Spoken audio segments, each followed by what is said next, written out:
Hey everybody, another build challenge video, this time centered on the Delivery Boy, which is a very interesting missile. I did come up with a lot of cool text. If you want to skip ahead, you can just check the timestamps below. I'm going to just talk about the Delivery Boy first, all of its unique aspects. Second, I'll talk about the techs and various combos that you can build in. Now, I will partly talk about some of the weapons and stuff that I have because I have to cover those, but and also some of the frame parts. But then we'll kind of go to the build breakdown and just work backwards from the Delivery Boy and build a mech, which ends up in the final form as you see here. So right off the bat, let's talk about the Delivery Boy.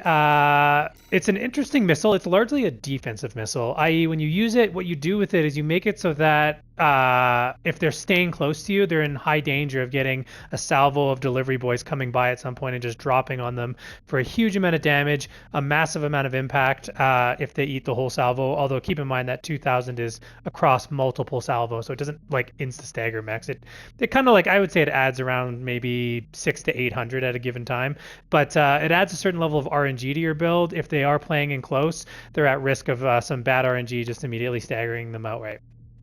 Another really interesting thing about this missile is the fact that it has a firing stance. So when you shoot it, it actually holds you still. That's actually going to come in clutch, in particular if you do it aerial. So I'm just going to show you really quick here. When you fire the missile, it launches you downward. So that's going to be really clutch for our tech here shortly. So looking at the Delivery Boy's stats, we'll ignore the damage, impact, and all that because I've already talked about that, but it has a great direct hit adjustment, meaning that you can, if you're lucky, and again, the RNG comes in clutch when you're doing your stagger punish, you get a huge lift to that stagger punish as well.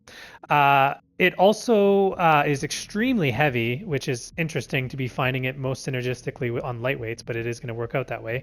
And it's also extremely high EN load. So the missile doesn't really help you against kite matchups. So when you purge it, you are going to want to design your mech to take advantage of the loss of weight and get some speed for it, and also the lift to your EN supply efficiency, which this build does both. It ends up taking advantage of both. So if you're not able to keep the fight in close, then make it so that when you purge it, you get a massive benefit to your mech in some fashion or the other, either through speed, energy, or both. The missile also does have a beep warning to it, I believe. So if you have weapon payloads that have firing stances and like the beep warnings, this mech does not, but you can make other mechs that do. What you can do is you can create false warnings by just QB canceling the firing animation, as I'm doing right here. So initiate, cancel it, and then you can use that to set up your other weapons that do have firing stances. That ideally you want to pick one of the ones that has like a quick reaction dodge, so like when they hear the beep they have to dodge immediately, they can't wait to confirm it. So like Majestic, Javelin Alpha, those ones, versus something like the, I don't know, the Dizzy, which has the slower firing animation where they can actually wait to confirm the shot before dodging. So it works better with the quick firing ones than it does with the slower firing animation ones. That covers the Delivery Boy itself and its pluses and minuses, and also the like how you want to factor in what you're going to do when you purge it. So the Delivery Boy's text, I think I'm going to talk about next. I'm just going to show some clips and just talk about it over them of what I came up with for the Delivery Boy. The long and short is it functions like a QB dodge downward. It is a retaliation punish if you are within a sweet spot of range, and it also gets you to the ground quicker if you're using the downward dodge to get you to return to the ground quicker. You are going to want to synergize with legs that have over 30 jump height. I think the Alba legs are kind of like the sweet spot here. They are light enough to keep us in that sweet range of like right around the 360 range, 368 boost speed, or if I purge the Delivery Boy, I guess I have to get rid of it here. When I purge the Delivery Boy, I get all the way up to almost 380, which is great. But the Alba legs also give you the synergy of the like average light stats across the board. So let's talk about text that I came up with the boost. So I had an epiphany moment here when I was thinking of treating it sort of like my Retaliation build where I parry, which is I start the firing stance, block with the shield, and protect myself while firing it, which is looks like this. So basically you initiate, have the shield up for your firing animation. But then I realized that this missile actually already has a defensive tech built into its firing stance, which is if you're in the air, it gives you a QB downwards effectively. It has a built-in dodge when you fire it. So what you really want to do with this missile is be jumping right before you fire it. And this will allow you to basically retaliation punish firing stances on your opponent. So I'll show a quick clip of that maybe right now of me doing that, and we'll jump back.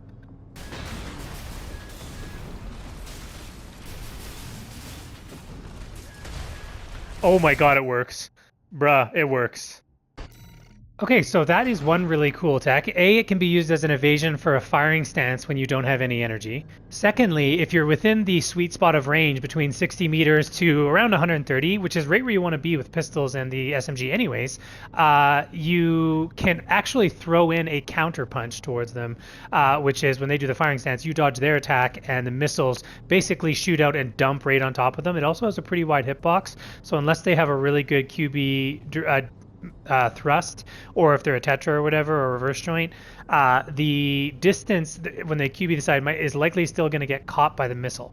Definitely better when your opponent has to hold still for firing stances, so it works better on bipeds and whatnot than it does on like hovering tetras. But all the same, the delivery boy is even good against hovering tetras anyways, just because of the fact that it keeps coming back around as long as you can keep the fight in sort of like a local location.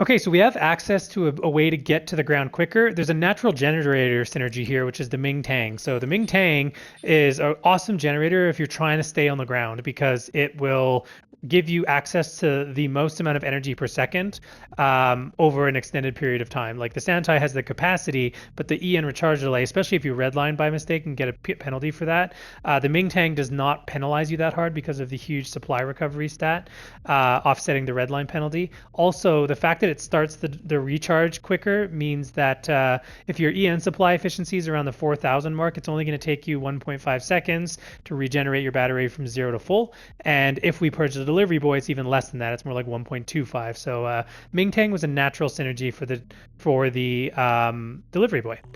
Okay, so that is pretty decided. What core really rewards the Ming Tang on a lightweight evasive build? The Firmeza. So the reason being is the Firmeza's big weakness is the generator output stat, or sorry, not the generator output stat, the boost, what is it called? Generator supply adjust. There we go. So what this stat does is it decides what your EN recharge delay is going to be as a modifier applied after the base generator value. So normally the Firmeza kind of hurts you here, and if you're running other generators, you end up taking a penalty to the recharge delay. But because the Ming Tang's so small, as is, even with the penalty, it ends up still being extremely short compared to other generators. Yeah, I could run something like the Alba or whatever to offset it, but at this point we're barely saving 1/10 of a second. So yeah, the Firmeza core gives us booster efficiency to help play with our Lulas more, with our limited capacity, especially on the Ming Tang. It's got really good stability, synergizing with the Alba legs, and average defenses. Kind of hurts on the energy, but you know, you win some, you lose some in this case. And also gives us really good energy output, which helps with the Ming Tang, because we are really trying to keep this above 4,000 in all cases before any purges. And then even better, when we do purge, we get an even bigger lift. So yeah, Firmeza core, pretty much forced there, or at least as best in slot. After that, I'll just talk about the internals. So again, we're playing evasive and trying to like synergize with the option to do a downward QB as well. So for free, by the way, it doesn't cost any energy. It just delays your energy regen. But the Alula is natural synergy. We need high boost speed as well as high evasion. Now, if they nerf the Alula, which I do think they honestly should do in terms of boost speed, it may become better to run the SPD depending on what the new boost thrust of the Alula is. But if purging delivery boy keeps us in that like 370 range, maybe even I could make work 360, then the Alula will still be best in slot, but just stand by for any new patches. The Abbot, pretty much forced here. We need a close range assist FCS, as that's like our main range. However, we do need some missile lock, so we can't run the Acellus because we do need to make sure that the delivery boy is actually able to lock on. It does have a pretty long homing lock time, but given that the majority of the uptime with the delivery boy is in its reload, which can't be mitigated, it doesn't actually matter if it takes an extra second or two on the homing lock, because as a percentage of the total time it takes to launch a missile and then wait and then relock and then launch another missile, the reload is the main penalty there. So adding a little bit to that 5 seconds is relatively inconsequential. So the Abbott gives us really strong tracking, which is where we need it with the pistol and SMG. And that covers all of the internal parts. Once I decided on all of that, the next thing was to talk about the arms. So we need high recoil control in order to handle a pistol SMG. Even with the Melander arms, which have 125 recoil, I'll just show you that you still do have bloom issues if you just try to full mag dump both weapons. Now that said, we aren't actually doing that with this build. Usually what we're doing is we're firing like 1, maybe 2 pistol rounds and then dodging anyways. So it's actually going to be less of an issue. We just need enough recoil to basically get 2 pistol salvos out at a time. That means that 125 recoil is going to cut it for us. Otherwise, we could have looked at the Mind Alpha arms. However, these have poor melee adjust, which is going to lead us into our next weapon slot that was blank at the time. So we have to run pistol SMG, which means we're going to be in close range, and we need a stagger punish. It's pretty obvious what you're going to want then. You're going to want some sort of melee punish so that once you stagger them, which you should be doing very rapidly with a Coquelette and Etsi, you're going to need a melee punish. Well, that meant that I'm going to want arms with 125 recoil, hopefully passable firearm spec, decent stats, and then more importantly, though, a really good melee specialization. There wasn't a lot of options here. The 46S has decent recoil, but not enough for us, and the Salad arms are the other ones that have really strong recoil control. But again, our firearm spec suffers, and also the weight is completely impassable or untenable, so we had to go that way. The Lammergeier arms could have worked, and you could have put more, but we just didn't have anywhere else to put more defensive stats on this build. Like, we're already running like some of the most efficient legs. The head ends up coming in clutch here for the homing lock, but we'll get to that in a sec. So yeah, ended up deciding between a melee weapon. I could either choose the Pulse Blade. The Slicer is really interesting because of its huge punish, and the mini stun of the Laser Blade. What ended up deciding it for me was, because we do want a low weight, low EN cost melee weapon, what ended up making the Pulse Blade for me was the one weakness of the Ming Tang really is aerial builds, because you don't have a huge capacity and you need to return to the ground a lot to get more back. It doesn't have great aerial regen. Like if you redline it, you don't get a lot back.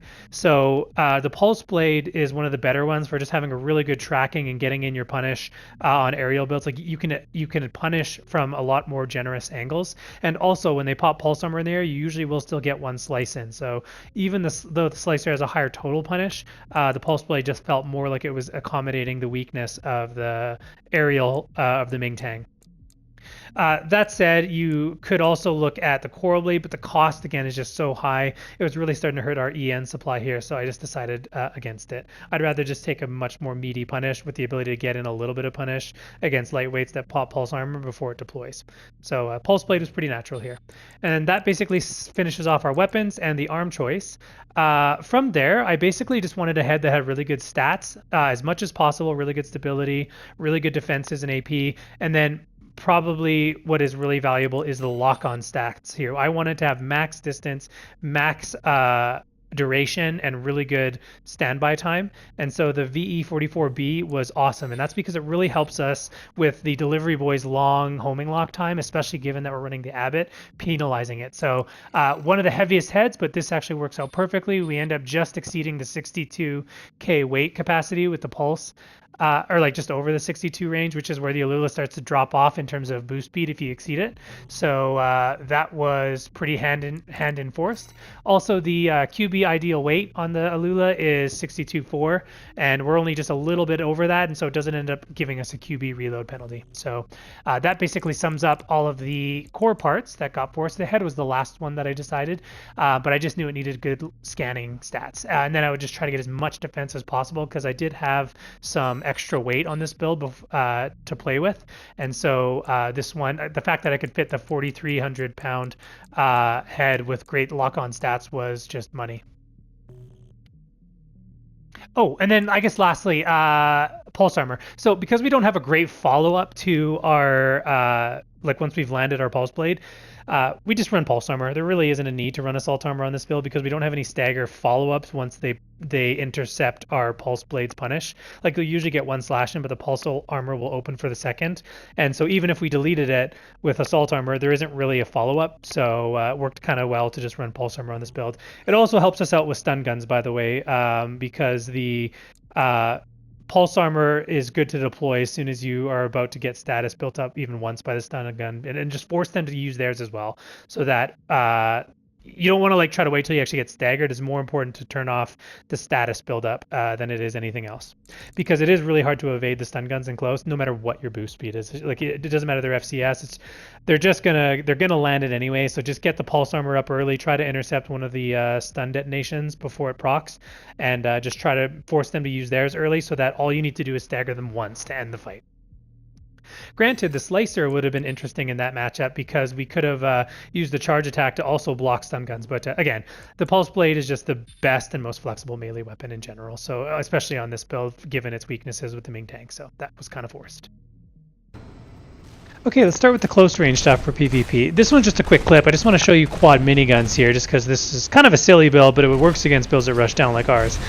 You really want to find flat ground. I'm making the mistake of letting the opponent dictate the area. This ramp is notoriously annoying for the Ming Tang, so don't let them do that. Use your Etzigen's range to get an early deflect and the health lead, and bring them to flat areas to fight, so that you can really make the most of your Ming Tang. You can see how much better it performs on that road than it was on the hill there.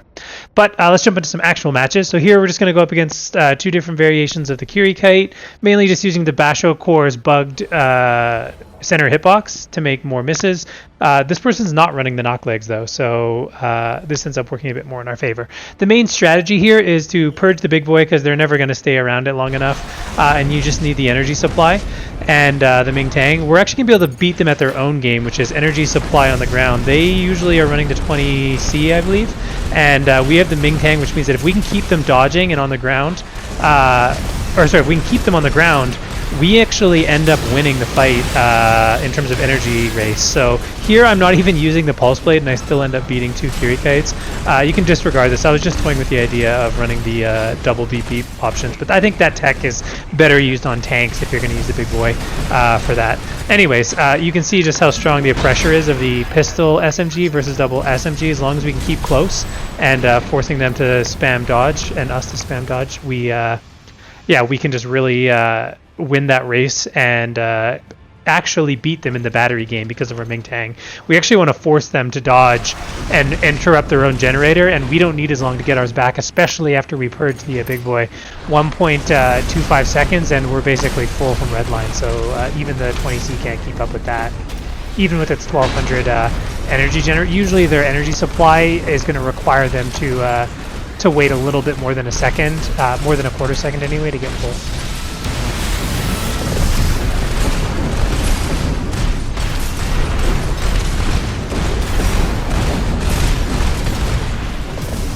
Alright, while it's going on, don't forget to like, subscribe, and maybe even share the video if you're enjoying the content. I am working on coming up with a lot of off-meta builds for all the parts in the game that are normally ignored.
Okay, more true Curie Kite. Again, same story here. The way to beat the double Etsi with the Etsi pistol is to keep the fight in pistol range. You have better impact per second if you're in pistol range, so all you really got to do is use the Alula's assault boost thrust and just keep the fight point blank. Purge the missile. My energy supply is actually doubly hurt in this matchup because I'm running the jab beta again instead of the pulse blade. So this matchup would have been even stronger for me if I had the pulse blade this time, but it doesn't even end up mattering to me. But yeah, just purge the missile. You don't really need it for this matchup. They don't have that much stability, and you're winning the race anyways. And here I'm running actually a lighter frame too, so it's like I'm like just messed up matchup on many ways, and it doesn't even matter because of how strong our offense is. Don't forget you have the battery race too with the Ming Tang on flat ground. So, but being on slope ground hurts the 20C more than it hurts the Ming Tang. So. That said, it's always better to dodge uphill, just keep in mind too. So if you are stuck on a hill, try to dodge uphill rather than downhill, which will make you float. So.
All right, various double Zimm builds. Here we got a double Zimm PS shield. The pistol SMG is extremely strong against PS shield. I would recommend keeping the missiles in this matchup because, especially if they're a heavier frame, because it really does get around the shield a lot and contribute a lot. Just get the early health lead like I did there using Etsi to just, even if it deflects, still does chip damage, and that's enough to force them to come to you, allowing you to dictate the flat area of the map that works best for us. There is going to be a very high intensive energy usage to fight the double Zimm so that their spread doesn't keep hitting us reliably even with our dodges. So we also want to try to space out the Zimmerman a little bit if you can, by like QBing a little bit backwards, and then if they do get really close, then just start spamming QB up close and save a little bit of energy to avoid the red line penalty if you can.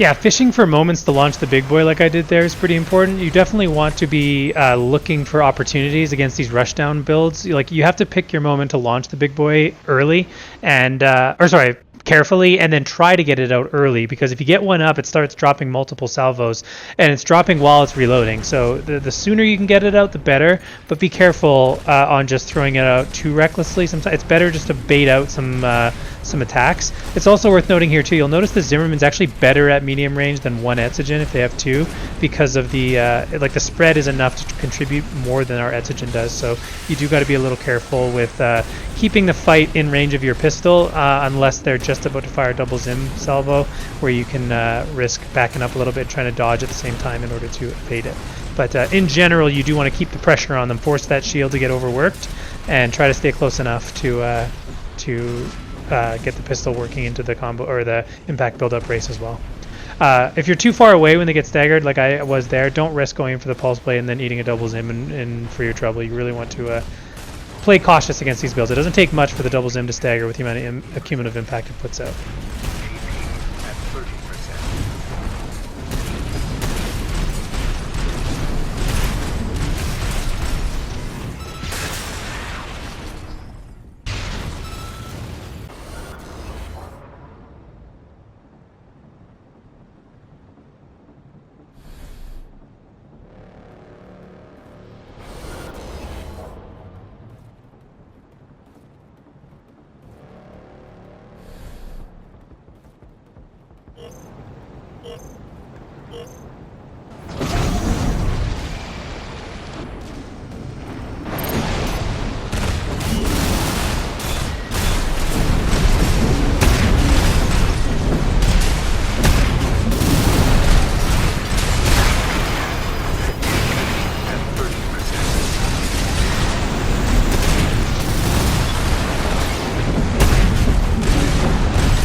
For double melee, largely we're just going to be trying to take advantage of our Ming Tang's energy rapid regen and make it so that we can exhaust their melee lunge. So reverse joints can be a bit scary with their kick, as that is very difficult to dodge. You really have to master the exact angle that you want to be strafing at against these builds. You can play a little bit with height as well, but just keep in mind that the Ming Tang performs best when you are getting opportunities to get a little bit of energy back in between each dodge. So don't spam your QB like I just did there.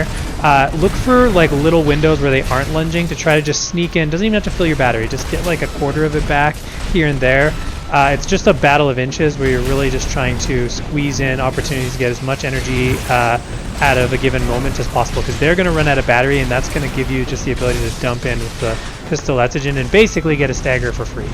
So yeah, that is how I would handle that. Coral Blade's a bit different. It's got such good tracking, I would say. Against the Coral Blade, you can play a little bit more aggressive just to offset the fact that a huge chunk of that impact they're going to get is a bit for free.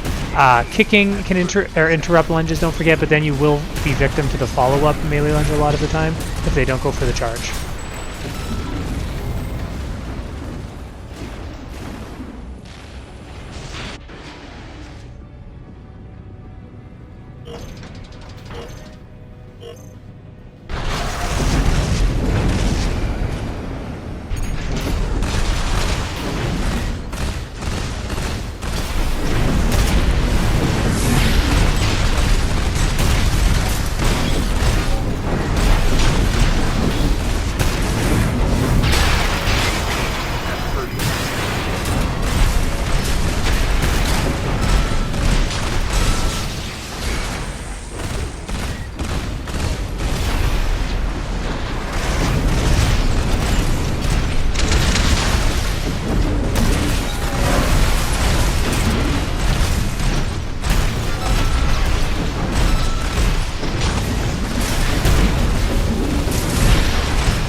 All right, talking about burst impact builds at close quarters, sort of like orbits, like what I have right here. A lot of times they'll come with a melee punish. Some of them will come with a shield and just hope to consecutively stagger. Again, I don't have the pulse blade at this time, and my frame's all wrong, so it's actually an even easier matchup than what you see in these matches. But long and short of it is to, again, find flat ground and really leverage the Ming Tang's advantage, because they're less likely to be running the Ming Tang, and you'll be able to tell if they're running the Fermeza or not as well, which will tell you whether or not you have an elite in supply efficiency.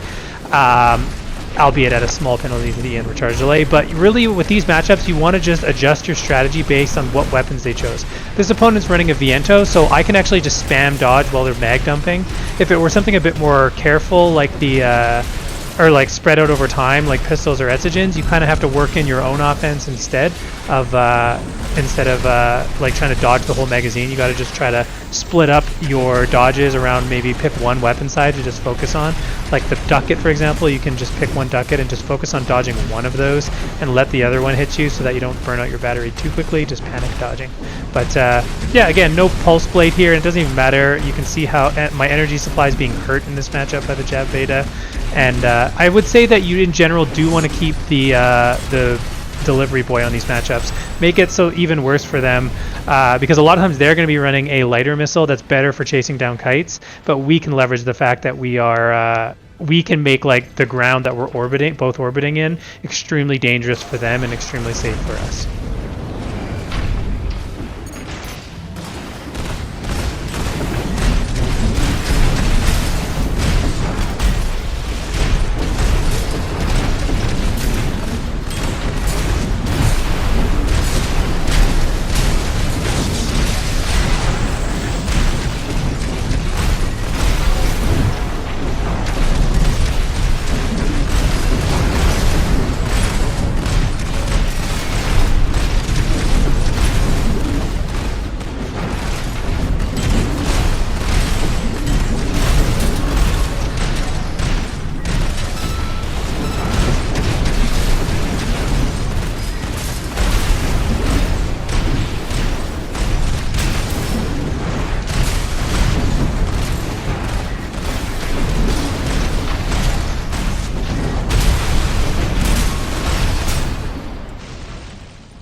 For kite matchups, pretty self-explanatory. You're going to purge that pulse blade, or sorry, you're going to purge the delivery boy and just leverage your extreme lightweight and super high EN efficiency to make the fight miserable for them. You're just extremely quick with your assault boost, can start dumping in with your pistol Etzigen. Save a little bit of your Etzigen ammo to make sure you can always poke when they try to go up into the air and escape. They will be trying to bleed out your main tang if they know that's what you have. And what we do in that case is we just hit them with the Etzigen lightly, like once, just to refresh their impact, return to the ground, get your battery back, and then go back on the hunt with assault boost on the Alula and try to intercept them before they get their energy back, ideally. But even if they do, they've only got 1,200. You'll have 3,000. You have to spend very little time on the ground when you've purged the missile, so you're basically good to chase. This is a bit of a tough matchup just because the Castor legs also making them have access to the jump. But again, it doesn't really matter. I have a worse frame, less stability than I otherwise would have, and less stats given the arm swap. Well, the arms are actually pretty comparable, I think, but just the head and the legs in particular are not as strong, but it doesn't even matter.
At 30%.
All right, elevator builds.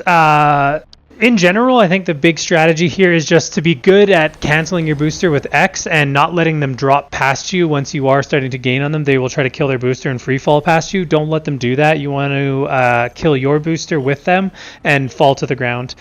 Depending on how heavy they are and if their build just literally only goes up and down, or if they're a lighter elevator, you can decide whether or not to keep the missile. It does chase up, I should tell you that. It really depends on the matchup though, like on how heavy they are, if it's going to contribute enough or not, and depending on their weapon load, if it's worth risking firing the firing animation. But your impact buildup is massive, and again, here I don't even have the stagger punish, it doesn't even matter. I had the older version of the mech, but you can see the big boy is contributing there though too. It is quite effective against heavies that aren't moving laterally, and so the missiles a lot of the times, if not adding as my stagger punish, are still catching them with a little bit and contributing to the impact race quite aggressively. Careful management of your EN is the name of the game here. When you start to get low, you want to make sure you start dropping to the ground early and just snag an Etsi hit on your way down right before you start like picking up speed moving down, so that you've refreshed their impact, giving you that time and breathing room to get battery back. Your passive movement speed is really strong at evading missiles at this stage too, so making sure you drop with a little bit of energy is always an option.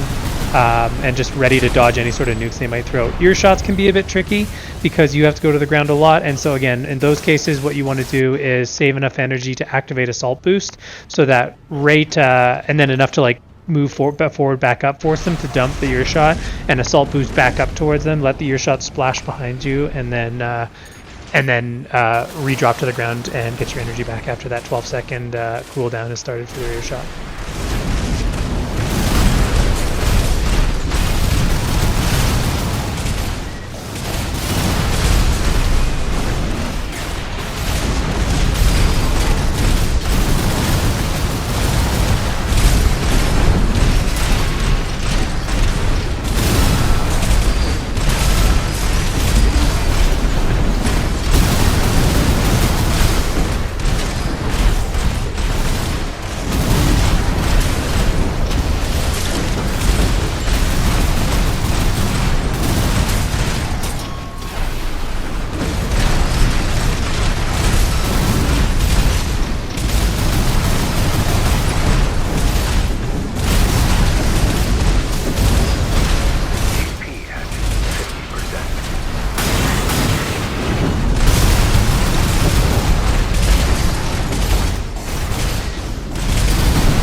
And that's it, everyone. Hope you guys enjoyed. Like, subscribe, and share the video if you like the content. Stay tuned for more off-meta builds.